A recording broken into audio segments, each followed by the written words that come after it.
Hi, welcome back to shrew ಮನೆ. ಇವತ್ತು ಎಲ್ಲರಿಗೂ ಕೂಡ ರಾಮನವಮಿ ಹಬ್ಬ ಇರೋದ್ರಿಂದ ಎಲ್ಲರೂ ಕೂಡ ಆ ರಾಮ ನೀವು ಕೇಳಿದ್ದೆಲ್ಲ ಕೊಡಲಿ ಅಂತ ಕೇಳ್ಕೊತಾ ಬನ್ನಿ ಇವತ್ತಿನ ವ್ಲಾಗ್ನ ಸ್ಟಾರ್ಟ್ ಮಾಡೋಣ. ನಮ್ಮನೆ ಪೂಜೆ ಹೇಗಾಗುತ್ತೆ ಏನು ಅನ್ನೋದನ್ನ ತೋರಿಸ್ತೀನಿ. ತುಂಬ ಸಿಂಪಲ್ಲಾಗೆ ಮಾಡ್ಕೋತೀನಿ. ದೇವ್ರ ಪೂಜೆಯಲ್ಲಿ ಸಿಂಪಲ್ಲು ಗ್ರ್ಯಾಂಡ್ ಏನಿದೆಲ್ಲ ಎಲ್ಲ ದೇವರು ಒಂದೇ ಪೂಜೆನೇ ಆಗುತ್ತೆ. ಬನ್ನಿ, ಇನ್ನು ಅಡುಗೆ ಮಾಡಬೇಕು. ಬೆಳಗ್ಗೆ 5:30ಗೆ ಎದ್ದಿದ್ದು, ಏನು ಕೆಲಸನೂ ಆಗಿಲ್ಲ ನಿಜ. ಕಸ ಗುಡಿಸಿ, ಆಚೆ ಎಲ್ಲ ಕಸ ಗುಡಿಸಿದ್ದೀನಿ, ಸ್ನಾನ ಮಾಡಿ ರೆಡಿ ಆಗಿದ್ದೀನಿ. ಈ ಸ್ಯಾರಿನ ಹಾಕ್ಕೊಂಡಿದ್ದೀನಿ. ಇದು ಬಂದು ನನ್ನ ಮದುವೆ ಸ್ಯಾರಿ. ಸೊ ಬ್ಲೌಸ್ ಆಗ್ತಿಲ್ಲ. ಇದು ಮೀಶೋಲ್ಲಿ ಆರ್ಡರ್ ಮಾಡ್ಕೊಂಡಿದ್ದೆ. ತುಂಬ ಚೆನ್ನಾಗಿದೆ, ಪ್ಯೂರ್ ಕಾಟನ್ನು, ತುಂಬ ಕಡಿಮೆ ಪ್ರೈಸು. ಬೇಕು ಅಂದರೆ ಕಮೆಂಟ್ ಮಾಡಿ, ಲಿಂಕ್ ಕೊಡ್ತೀನಿ. ಸೊ ಬನ್ನಿ, ಈಗ ಫಸ್ಟು ಅಡುಗೆ ಕೆಲಸ ಮಾಡ್ಕೊಳ್ಳೋಣ. ನನ್ನ ಮಗನ ಸ್ಕೂಲ್ ಇರೋದ್ರಿಂದ ಟಿಫನ್ಗೆ ಇಟ್ಬಿಟ್ಟು ಆಮೇಲೆ ಮನೆಯೆಲ್ಲ ಹೊರಿಸ್ಕೊಂಡು ಕೆಲಸ ಮಾಡ್ಕೊಳ್ಳೋಣ. ಇಲ್ಲಿ ಟಿಫನ್ಗೆ ಅಂತ ಅಂದ್ಬಿಟ್ಟು ಚಪಾತಿ ಮತ್ತು ಕುಂಬಳಕಾಯಿ ಪಲ್ಯನ ಮಾಡ್ಕೋತಾಯಿನಿ. ಫಸ್ಟ್ ಅಡುಗೆ ಕೆಲಸ ಮುಗಿಸ್ಕೊಬಿಡೋಣ, ಆಮೇಲೆ ಬೇರೆ ಕೆಲಸ ಮಾಡ್ಕೊಳ್ಳೋಣ ಅಂತ. ಮಗನಿಗೆ ಎಕ್ಸಾಮ್ ಇರೋದ್ರಿಂದ ಅವ್ನಿಗೆ ಟೈಮ್ ಆಗಿಬಿಟ್ರೆ ಕಷ್ಟ ಆಗುತ್ತೆ. ಸೊ ಫಸ್ಟ್ ಅವ್ನು ಏನಿದೆ ಅದು ಮಾಡ್ಬಿಡೋಣ, ಆಮೇಲೆ ನಾನು ದೇವ್ರ ಮನೆಯದೆಲ್ಲ ಮಾಡ್ಕೊಳ್ಳೋಣ ಅಂತ. ಹಸ್ಬೆಂಡ್ ಕೂಡ ಇರಲಿಲ್ಲ ಇವತ್ತು. ತೋಟದಲ್ಲಿ ಸೋರೆಕಾಯಿ ಹಾಕಿದ್ವಿ. ಸೊ ಸೋರೆಕಾಯಿ ಕುಂಬಳಕಾಯಿ ಇದೆಲ್ಲ ಕೀಳ್ಬೇಕಿತ್ತು. ಒಂದು ದಿನ ಬಿಟ್ಟು ಒಂದಿನ ತಗೋತಾ ಇದ್ದಾರೆ. ಸೊ ಅದಕ್ಕೋಸ್ಕರ ಹಸ್ಬೆಂಡ್ ಕೂಡ ಹೊರಟ್ರು ಇವತ್ತು. ಬೆಳಗ್ಗೆನೇ ಹೋದರು. ನಾನು ಒಬ್ಬಳೇ ಇವತ್ತು. ನನ್ನ ಚಿಕ್ಕ ಮಗ ಎದ್ದೇಳೋಕ್ಕೂ ಮುಂಚೆ ಎಲ್ಲ ಮಾಡ್ಕೊಳ್ಳೋಣ ಅಂತ ಮಾಡಿಕೊಂಡೆ. ಬಟ್ ಅದಾಗ ಕೆಲಸ ಅಲ್ಲ, ಅವ್ನಿಗೆ ಏನಾದರೂ ಕೆಲಸ ಇದ್ದಾಗೆ ಬೇಗ ಎದ್ದೇಳ್ತಾನೆ. ಸೊ ಹಾಗೆ ಈಗ ರಾತ್ರಿನೇ ಕಟ್ ಮಾಡಿ ಇಟ್ಕೊಂಡಿದ್ದೆ ಕುಂಬಳಕಾಯಿ ಎಲ್ಲ ಅಲ್ವಾ, ಸ್ವಲ್ಪ ಬೇಗ ಆಯಿತು. ಈಗ ದೇವ್ರ ಮನೆ ಕೂಡ ರೆಡಿ ಮಾಡ್ಕೋತಾಯಿನಿ. ದೇವ್ರ ಮನೆಗೆ ಕೂಡ ಎಲ್ಲ ದೇವ್ರ ಸಾಮಾನೆಲ್ಲ ತೊಳೆದು ದೇವ್ರ ಮನೆಯೆಲ್ಲ ಒರೆಸಿ ಇಟ್ಟಿದ್ದೆ. ಈಗ ಬೆಳಗ್ಗೆ ಎದ್ದು ರಂಗೋಲಿ ಎಲ್ಲ ಹಾಕ್ಕೊಂಡು ದೇವ್ರ ಕಲಶನ ಇಟ್ಕೊತಾ ಇದ್ದೀನಿ. ಶ್ರೀರಾಮನವಮಿ ಹಬ್ಬ ಅಂದರೆ ರಾಮನಿಗೆ ಪೂಜೆ ಮಾಡುವಂಥದ್ದು ಇರ್ಬೋದು. ಸೊ ರಾಮಂದು ಎಷ್ಟೋ ಅವತಾರಗಳಲ್ಲಿ ಈ ರಾಮನವಮಿ ಕೂಡ ಒಂದು. ಸೊ ಅಯೋಧ್ಯೆಗೆ ಹೋಗಬೇಕು, ನನಗಂತೂ ತುಂಬ ಕನಸದು. ಅಯೋಧ್ಯೆ ದೇವಸ್ಥಾನ ಆದಾಗಿಂದ ಅನ್ಕೋತಾನೆ ಇದ್ದೀನಿ, ಹೋಗಬೇಕು ಒಂದ್ಸತಿ ಹೋಗಬೇಕು ಅಂತ. ನೋಡೋಣ ಅದಕ್ಕೆ ಯಾವಾಗ ಟೈಮ್ ಬರುತ್ತೆ ಏನು ಅಂತಂದ್ಬಿಟ್ಟು. ಸೊ ಹಬ್ಬದ ಬಗ್ಗೆ ಹೇಳಬೇಕು ಅಂತಂದರೆ, ನಮ್ಮ ಅಜ್ಜಿ ಊರಲ್ಲಿ ತುಂಬ ಚೆನ್ನಾಗಿ ಮಾಡ್ತಾಯಿದ್ರು. ಅಜ್ಜಿ ಇದ್ದಾಗ ರಾಮಂದು ದೇವಸ್ಥಾನ ಇತ್ತಲ್ಲಿ. ಸೊ ಅಲ್ಲಿ ಭಜನೆ ಮಾಡುವಂಥದ್ದು ಇರ್ಬೋದು, ತುಂಬ ಚೆನ್ನಾಗಿರ್ತಿತ್ತು. ಅಲ್ಲಿ ಚಿಕ್ಕವರಿದ್ದವಾಗ ಅಲ್ಲಿ ಹೋಗ್ತಾಯಿದ್ವಿ. ಇವಾಗ ಎಲ್ಲಿ ಹೋಗೋದೇ ಇಲ್ಲ, ಅಜ್ಜಿನೇ ಇಲ್ಲ, ಎಲ್ಲಿ ಹೋಗೋದು ಹೋಗ್ತಾ ಇಲ್ಲ. ಊರಿಗೂ ಕೂಡ ಹೋಗಿಲ್ಲ ಈ ವರ್ಷ, ಯಾಕೆಂದರೆ ಮಗನಿಗೆ ಎಕ್ಸಾಮ್ ಇತ್ತಲ್ಲ. ಅದಕ್ಕೆ ಹಿಂಗೂ ಹಾಲಿಡೇಸ್ ಬರುತ್ತಲ್ಲ, ಒಂದೇ ಸತಿ ಹೋಗೋಣ ಅಂದ್ಬಿಟ್ಟು ಸುಮ್ಮನೆ ಆಗಿಬಿಟ್ವಿ. ಇಲ್ಲಿ ಅಡುಗೆ ಎಲ್ಲ ಆಗಿ ಟಿಫನ್ ಎಲ್ಲ ಕೊಟ್ಟು ಅವನು ಕೂಡ ಹೊರಟ. ನಾನೀಗಿಲ್ಲೇ ಪೂಜೆಗೆಲ್ಲ ರೆಡಿ ಮಾಡ್ಕೊಳ್ಳೋಣ ಅಂತಂದ್ಬಿಟ್ಟು ಪ್ರಸಾದ ನೈವೇದ್ಯನ ಮಾಡ್ಕೋತಾಯಿನಿ. ಹಬ್ಬ ಅಂದರೆ ಬೆಳಗ್ಗೆ ಎದ್ದೇಳೋದು, ಕ್ಲೀನಿಂಗ್ ಮಾಡುವಂಥದ್ದು, ಹಬ್ಬದ ತಯಾರಿ, ಒಂದು ಸ್ವಲ್ಪ ದೇವ್ರ ಮನೆ ಅಲಂಕಾರ ಮಾಡೋದು, ಇಂಥದ್ದೇ ಅಲ್ವಾ. ಹಬ್ಬಕ್ಕೆ ಏನು ಸ್ಪೆಷಲ್ ಇರುತ್ತೆ ಆವತ್ತು ಅದನ್ನು ನೈವೇದ್ಯಕ್ಕೆ ರೆಡಿ ಮಾಡ್ಕೊಳ್ಳೋವಂಥದ್ದು. ನಾನಿಲ್ಲಿ ಎಲ್ಲ ಚಾಪರ್ಗೆ ಹಾಕ್ಕೊಂಬಿಟ್ಟೆ ಇವತ್ತು. ಸೌತೆಕಾಯಿ ಎಲ್ಲ ಚೆನ್ನಾಗಾಗುತ್ತೆ. ಸೌತೆಕಾಯಿ ಕೋಸಂಬರಿಗೆ ಚಾಪರ್ಗೆ ಹಾಕಿದ್ರೆ ತುಂಬ ಚೆನ್ನಾಗಿ ಅನಿಸುತ್ತೆ, ಸಣ್ಣ ಸಣ್ಣಕ್ಕಾಗುತ್ತೆ. ಹಾಗೆ ಇಲ್ಲಿ ಪಾನಕ ಮಜ್ಜಿಗೆ ಎಲ್ಲ ಕೂಡ ಮಾಡ್ಕೋತಾಯಿನಿ. ಪಾನಕಕ್ಕೂ ಅಷ್ಟೇ ಈ ಥರ ಚಾಪರ್ಗೆ ಹಾಕ್ಬಿಟ್ರೆ ಬಾಯಿಗೆ, ನನ್ನ ಮಗನಿಗೆ ನನಗೆ ಹೆಂಗೆ ಅಂದರೆ, ಸೊ ಪಾನಕಕ್ಕೆ ಬೆಲ್ಲ ಹಾಕಿ ಈ ಒಂದು ಕರ್ಬೂಜ ಹಣ್ಣು ಏನಿದೆ ಅದು ಬಾಯಿಗೆ ಹಾಕಕ್ಕೆ ಸ್ವಲ್ಪ ಸ್ವಲ್ಪ ಸಿಗ್ತಾ ಇರಬೇಕು, ಅದು ತುಂಬ ಇಷ್ಟ ಆಗುತ್ತೆ. ಹಾಗೆ ಚಾಪರ್ ಯೂಸ್ ಮಾಡೋದ್ರಿಂದ ಸಣ್ಣ ಸಣ್ಣಕ್ಕೆ ಚೆನ್ನಾಗಾಗುತ್ತೆ, ಟೇಸ್ಟ್ ಕೂಡ ಚೆನ್ನಾಗಿರುತ್ತೆ. ಒಂದು ಸ್ವಲ್ಪ ಮಿಕ್ಸಿಗೆ ಹಾಕ್ಕೊಂಡಿದ್ದೆ, ಒಂದು ಸ್ವಲ್ಪ ಈ ಥರ ಕಟ್ ಪೀಸ್ ಮಾಡ್ಕೊಂಡಿದ್ದೆ, ಚೆನ್ನಾಗಿತ್ತು. ಮೊಡ್ಕೆಲಿ ಮಾಡ್ಕೊಂಡಿದ್ದೆ, ಯಾಕೆಂದರೆ ಫ್ರಿಜ್ಜಲ್ಲಿ ಇಟ್ಟಿಲ್ಲ ಅಂದರೆ ತಣ್ಣಗಿರುತ್ತೆ ಮೊಡ್ಕೆಲಿ ಇಟ್ಟರೆ ಅಂತಂದ್ಬಿಟ್ಟು ಮಾಡ್ಕೊಂಡಿದ್ದೆ. ಸೊ ಟೇಸ್ಟ್ ಮಾತ್ರ ಸೂಪರಾಗಿತ್ತು, ಚೆನ್ನಾಗಾಗಿತ್ತು. ನಾನು ಬೆಲ್ಲನೇ ಹಾಕ್ಕೋತೀನಿ. ಆರ್ಗ್ಯಾನಿಕ್ ಬೆಲ್ಲ ಹಾಕಿದ್ರೂ ಕೂಡ ಚೆನ್ನಾಗಿರಲ್ಲ, ಮಾಮೂಲಿ ನಾಟಿ ಬೆಲ್ಲ ಏನು ಬರುತ್ತಲ್ಲ, ಮುದ್ದೆ ಬೆಲ್ಲ. ಸೊ ಅದಕ್ಕೇ ಅದನ್ನೇ ಪುಡಿ ಮಾಡಿ ಹಾಕ್ಕೊಬೇಕು, ಆವಾಗಲೇ ಚೆನ್ನಾಗಿರೋದು. ಸೊ ಕೋಸಂಬರಿಗೂ ಕೂಡ ಸೌತೆಕಾಯಿನ ಚಾಪರ್ಗೆ ಹಾಕಿದೆ. ಸೊ ಅದನ್ನು ಕೂಡ ರಸ ಎಲ್ಲ ಹಿಂಡ್ಬಿಟ್ಟು ಹಾಕ್ತಾಯಿನಿ, ಯಾಕೆಂದರೆ ತುಂಬ ಹೊತ್ತಿರಬೇಕಲ್ಲ, ಇವತ್ತು ರಾತ್ರಿವರೆಗೂ ಕೋಸಂಬರಿ ತಿನ್ನಬೇಕು, ಹಬ್ಬದ ವೈಬ್ಸ್ ಬರಬೇಕಂದ್ರೆ ಆ ಥರ ನನಗೆ. ಸೊ ಅದನ್ನು ಕೂಡ ರೆಡಿ ಮಾಡ್ಕೋತಾಯಿನಿ. ಕಾಯಿ ಇತ್ತಲ್ಲ, ಕಾಯಿನೂ ಕೂಡ ಮಿಕ್ಸಿಗೆ ಹಾಕ್ಬಿಟ್ಟು ಹಾಕ್ಕೊಂಡೆ, ಚೆನ್ನಾಗಿತ್ತು. ಪ್ರಸಾದಕ್ಕೆ ಎಲ್ಲ ಕೂಡ ರೆಡಿ ಮಾಡ್ಕೊಂಡ್ಮೇಲೆ ಪೂಜಾ ರೂಮು ರೆಡಿ ಮಾಡ್ಕೊಳ್ಳೋವಂಥದ್ದು, ಅಂದರೆ ಎಲ್ಲ ಇಟ್ಟಿದ್ದೀನಿ, ಕಲಶ ಎಲ್ಲ ಇಟ್ಟಿದ್ದೀನಿ. ಸೊ ಈಗ ಪೂಜೆ ಸಾಮಾನು ಇರ್ಬೋದು, ಹಾಗೆ ಹೂವು ಹಣ್ಣು ಇದನ್ನೆಲ್ಲ ಕೂಡ ಪಾನಕ ಕೋಸಂಬರಿ ಇದೆಲ್ಲ ಕೂಡ ಸಪ್ರೇಟಾಗಿ ಒಂದು ಸ್ವಲ್ಪ ಮಾಡಿ ದೇವ್ರಿಗೆ ನೈವೇದ್ಯಕ್ಕೆ ಇಟ್ಬಿಡೋಣ ಅಂತ ಅಂದ್ಬಿಟ್ಟು ಎಲ್ಲ ಸಪ್ರೇಟ್ ಇಟ್ಕೋತಾ ಇದ್ದಾರೆ. ಜೊತೆಗೆ ರಾಮನಿಗೆ ತುಂಬ ಇಷ್ಟ ಅನ್ಕೋದಂದರೆ ಬೆಲ್ಲದ ಪಾನಕ ಅಂತ ಕೂಡ ಹೇಳ್ತಾರೆ. ನಾನು ಬೆಲ್ಲದ ಪಾನಕಕ್ಕೆ ಒಂದು ಸ್ವಲ್ಪ ನೀರು, ಬೆಲ್ಲ, ಹಾಗೆ ಇದು ತುಳಸಿ ಎಲೆ ಹಾಕ್ಬಿಟ್ಟು ನಿಂಬೆಹಣ್ಣು ರಸನ ಹಾಕ್ಬಿಟ್ಟು ಪಾನಕನ ಮಾಡ್ಕೊಂಡಿದ್ದೆ. ಅದು ಕೂಡ ತುಂಬ ಇಷ್ಟ ಆಗುತ್ತೆ ರಾಮನಿಗೆ ಅಂತ. ಹಾಗೆ ರಾಮನವಮಿ ಆಗಿರೋದ್ರಿಂದ ನನ್ನ ಮಗನ ಕೂಡ ರಾಮನ ಕಾಸ್ಟ್ಯೂಮನ್ನು ಹಾಕೋಣ ಅಂತ ಅಂದ್ಕೊಂಡಿದ್ದೀನಿ. ಅವ್ನಿಗೆ ಆ ಡ್ರೆಸ್ಸನ್ನು ಹಾಕ್ಸ್ಕೊಳ್ಳಲ್ಲ ಅವನು, ಅಂದರೆ ಒಬ್ಬಳೇ ಇರೋದ್ರಿಂದ ಫುಲ್ ರೆಡಿ ಮಾಡೋಕ್ಕೆಲ್ಲ ಕಷ್ಟ ಆಗುತ್ತೆ. ಸುಮ್ಮನೆ ಒಂದು ಕಚ್ಚೆ ಇದೆ, ಆರೆಂಜ್ ಕಲರ್ದೇ ಇದೆ.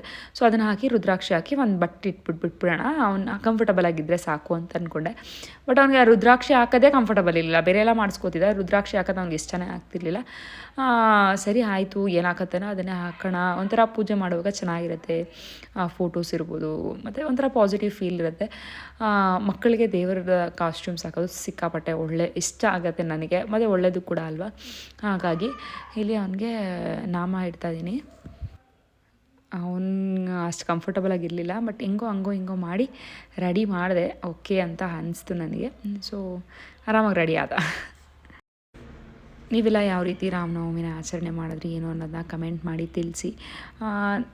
ರಾಮನ ಬಗ್ಗೆ ಹೇಳಬೇಕು ಅಂತಂದರೆ ಅದು ವಿಷ್ಣುವಿನ ಅವತಾರ, ಕೃಷ್ಣ ಮತ್ತು ಸಾಕ್ಷಾತ್ ವೆಂಕಟೇಶ್ವರನ ಅವತಾರ, ಹಾಗೆ ರಾಮನ ಅವತಾರ ಕೂಡ ಒಂದು. ಅಯೋಧ್ಯೆಯಲ್ಲಿ ದಶರಥ ಮಹಾರಾಜ ಮತ್ತು ಕೌಸಲ್ಯಗೆ ಮಗ. ಅಯೋಧ್ಯೆ ದೇವಸ್ಥಾನ ಆದಾಗಿಂದ ತುಂಬ ಸತಿ ಅನ್ಕೋತಾ ಇದ್ದೀನಿ ಹೋಗಬೇಕು, ರಾಮ ಜನಿಸಿರೋ ಅಂತಹ ಊರದು. ಸೊ ಆ ದೇವಸ್ಥಾನಕ್ಕೆ ನನಗೆ ತುಂಬ ಆಸೆ ಇದೆ ಹೋಗಬೇಕು ಅಂತ. ನೋಡೋಣ ಆದಷ್ಟು ಬೇಗ ರಾಮ ಕರೆಸ್ಕೊಳ್ಳಿ ಅಲ್ಲಿಗೆ ಅಂತ. ಏನೋ ಗೊತ್ತಿಲ್ಲ, ನನಗೆ ಆ ದೇವಸ್ಥಾನ ಆದಾಗಿಂದ ಅನಿಸುತ್ತೆ ಏನೋ ಒಂಥರ ಪಾಸಿಟಿವ್, ಏನೋ ಅದೇ ಅಯೋಧ್ಯೆಯಲ್ಲಿ ದೇವಸ್ಥಾನ ಕಟ್ಟಿದಾಗಿಂದ ಹಿಂದೂಗಳಿಗೆ ಏನೋ ಅವ್ರು ಅಂದ್ಕೊಂಡಿರೋದು ಒಂದು ಅಚೀವ್ಮೆಂಟ್ ಆಗಿದೆಯೇನೋ ಅನ್ನೋ ಥರ. ಎಷ್ಟೋ ವರ್ಷಗಳಿಂದ ಎಷ್ಟೋ ಜನಗಳ ಕನಸು, ಎಷ್ಟೋ ಜನ ರಕ್ತ ಹರಿಸಿದ್ದಾರೆ, ಎಷ್ಟೋ ಜನ ಸತ್ತಿದ್ದಾರೆ ಅದಕ್ಕೋಸ್ಕರ. ಆ ಒಂದು ದಿನ ತುಂಬ ಏನು ಹೇಳ್ತೀವಿ ಗೊತ್ತಿಲ್ಲ, ಏನು ಹೇಳೋದು ಪದಗಳೇ ಇಲ್ಲ ಅಂತ ಅನಿಸುತ್ತೆ. ತುಂಬ ಒಳ್ಳೆಯ ದಿನ ಅವತ್ತು ಅನಿಸುತ್ತೆ. ಅಷ್ಟೊಂದು ಅವತಾರಗಳನ್ನ ಎತ್ತಿ ನಮ್ಮ ಒಂದು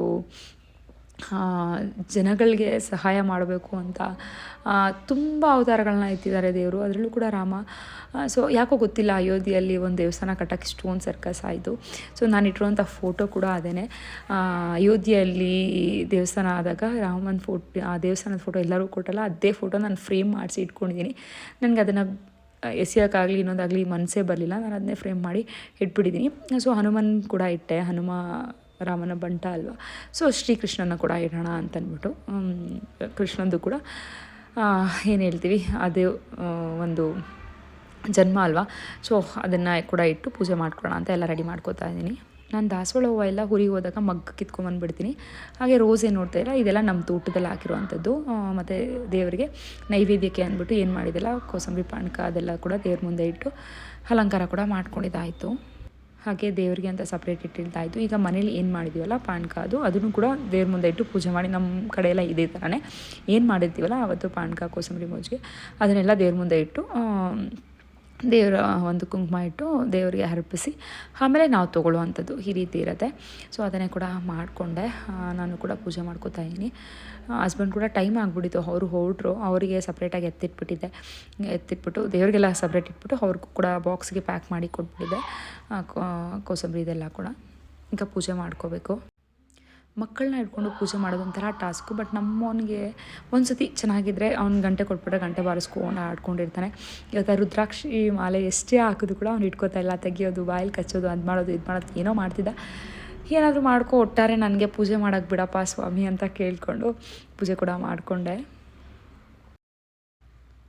ಮನೆಯೆಲ್ಲ ಫುಲ್ ಧೂಪ ಹಾಕ್ಕೊಂಬಂದ್ಬಿಡೋಣ ಅಂತ ಟ್ರೈಪೋಡ್ಗೆ ಹಾಕಿಟ್ರೆ ಟ್ರೈಪೋಡ್ ಇಟ್ಕೊಂಡು ಅವನೇ ವ್ಲಾಗ್ ಮಾಡ್ತಾನೆ. ಸೀರಿಯಸ್ಸಾಗಿ ಎಷ್ಟು ಚೆನ್ನಾಗಿ ಫೋನ್ ಇಟ್ಕೊಂಡು ವ್ಲಾಗ್ ಮಾಡ್ತಾನೆ ಅಂತೀರಾ, ಸಿಕ್ಕಾಪಟ್ಟೆ ಚೆನ್ನಾಗಿ ಮಾಡ್ತಾರೆ. ಒಂಥರ ಖುಷಿ ಆಗುತ್ತೆ. ಒಂದು ಸತಿ ಹಸ್ಬೆಂಡ್ ಹೇಳ್ತಾರೆ, ನೋಡಿ ಏನೇನು ಕಲ್ತಿದ್ದಾನೆ ಅವನು ಅಂತ ಹೇಳ್ತಾ ಇರ್ತಾರೆ. ಹೀಗೆ ಮನೇಲಿ ಎಷ್ಟೇ ಪೂಜೆ ಮಾಡಿದ್ರು ಕೂಡ ಹಬ್ಬದ ದಿವಸ ಮಾಡೋ ಪೂಜೆ ವೈಬ್ಸೇ ಬೇರೆ ಥರ. ಬಟ್ ಇವತ್ತು ಯಾವುದೇ ಹಬ್ಬ ಆದರೂ ಕೂಡ ಮನೆ ತುಂಬ ನಾನು, ನನ್ನ ಮಗ ಮತ್ತು ಹಸ್ಬೆಂಡು ಎಲ್ಲರೂ ಸೇರಿ ಪೂಜೆ ಮಾಡ್ತಾಯಿದ್ವಿ. ಬಟ್ ಇವತ್ತು ಯಾರೂ ಕೂಡ ಇಲ್ಲ, ನಾನು ನನ್ನ ಚಿಕ್ಕ ಮಗ ಇಬ್ಬರೇ ಸೇರ್ಕೊಂಡು ಪೂಜೆ ಮಾಡ್ತಾಯಿದ್ದೀವಿ. ಟೈಮ್ ಆಗಿಬಿಟ್ಟಿತ್ತು, ಹಬ್ಬ ಅಂದರೆ ಎಲ್ಲರೂ ಕೂಡ ಅವನು ಟೈಮ್ ಆಯಿತು ಅಂತ ಸ್ಕೂಲ್ಗೆ ಹೋದ. ಹಸ್ಬೆಂಡು ಕೂಡ ಅಂಗಡಿಗೆ ಹೋದರು. ಏನು ಮಾಡೋದು, ಇಬ್ಬರೇ ಸೇರ್ಕೊಂಡು ಮಾಡ್ಕೊಳ್ಳೋಣ ಅಂದ್ಬಿಟ್ಟು ಪೂಜೆ ಎಲ್ಲ ಮಾಡಿ ಎಲ್ಲದನ್ನೂ ನೈವೇದ್ಯ ಎಲ್ಲ ತೋರಿಸಿದೆ ಅವರಿಗೆ. ಈಗ ನಾನು ಕೂಡ ಪಾನಕ ಮಜ್ಜಿಗೆ ಎಲ್ಲ ಕೊಟ್ಬಿಟ್ಟು ಊಟ ಮಾಡಬೇಕು. ಹೊಟ್ಟೆ ಅಂತೂ ಸಿಕ್ಕಾಪಟ್ಟೆ ಹಸಿತಾಯಿತ್ತು. ನನ್ನ ಮಗನಿಗೆ ವೆಯ್ಟಿಂಗ್. ಅವ್ನ ಪಾಪ ಬೆಳಗ್ಗೆನೇ ಕೇಳ್ತಿದ್ದ, ಅಮ್ಮ ಪಾನಕ ಮಜ್ಜಿಗೆ ಎಲ್ಲ ಮಾಡಲಿಲ್ವ ನೀವು ಅಂತ. ಸೊ ಬಂದಮೇಲೆ ಮಾಡ್ಕೊಡ್ತೀನಿ ಹೋಗಮ್ಮ ಅಂತ ಹೇಳಿದ್ದೆ. ಅದಾದಮೇಲೆ ವ್ಲಾಗ್ ಕಂಟಿನ್ಯೂ ಮಾಡೋಕ್ಕಾಗಿಲ್ಲ, ಅವನು ಕೂಡ ಬಂದ ಅಲ್ಲ, ಅವನ ಜೊತೆ ಓದಿಸ್ಕೊಂಡು ಹಾಗೆ ಇದ್ಬಿಟ್ಟೆ. ಈಗ ಉದ್ದಿನವಡೆ ಮಾಡಿದೆ ರಾತ್ರಿಗೆ, ಉದ್ದಿನವಡೆ ಮತ್ತು ತರಕಾರಿ ಸಾಂಬಾರು, ಮುದ್ದೆ, ಅನ್ನ ಇಷ್ಟು ಮಾಡ್ಕೊಂಡ್ವಿ. ಸ್ವೀಟ್ ಏನಾದರೂ ಮಾಡಲಾ ಪಾಯಸ ಅಂತ ಕೇಳಿದೆ. ಹಸ್ಬೆಂಡ್ ಬೇಡ ಪಾನಕನೇ ಇದೆಯಲ್ಲ ಅದನ್ನೇ ಕೊಡ್ಕೊಳೋಣ ಸಾಕು, ಹೆವಿ ಸ್ವೀಟ್ ಆಗಿಬಿಟ್ರೆ ಜಾಸ್ತಿ ಆಗುತ್ತೆ ಅಂದರು. ಸರಿ ಅಂದ್ಬಿಟ್ಟು ಸುಮ್ಮನೆ ಅದೇ. ಇದಾಗಿತ್ತು ನಮ್ಮ ಶ್ರೀರಾಮನವಮಿ. ಎಲ್ಲರಿಗೂ ಕೂಡ ಇಷ್ಟ ಆಗಿದೆ ಅನ್ಕೋತೀನಿ. ಇಷ್ಟ ಆಗಿದ್ರೆ ಪ್ಲೀಸ್ ಲೈಕ್, ಶೇರ್, ಕಮೆಂಟ್.